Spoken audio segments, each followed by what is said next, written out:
నమస్కారం ఘంటారావానికి స్వాగతం. ముందుగా ప్రధానాంశాలు. అక్రమ నిర్మాణాలపై హైడ్రా మరో సంచలన నిర్ణయం. అనుమతులిచ్చిన 6 అధికారులపై క్రిమినల్ కేసులకు సిఫారసు.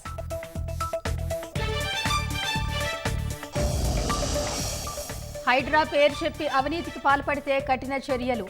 అక్రమాలకు పాల్పడే వారిపై దృష్టి సారించాలని అధికారులకు సీఎం ఆదేశం.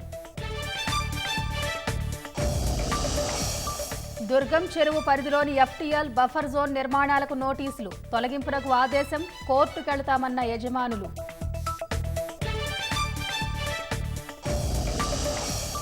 ఏసీబీకి చిక్కిన మేడ్చల్ జిల్లా అసిస్టెంట్ రిజిస్ట్రార్. 1 లక్ష లంచం తీసుకుంటూ పట్టుబడిన శ్రీనివాసరాజు.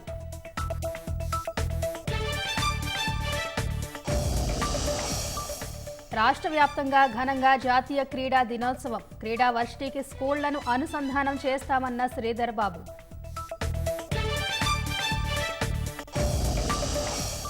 కేంద్ర ప్రభుత్వాన్ని ఉద్దేశించి మమత తీవ్ర వ్యాఖ్యలు. ఉద్రిక్తతలను పెంచేందుకు బీజేపీ ప్రయత్నిస్తోందని ఆరోపణ.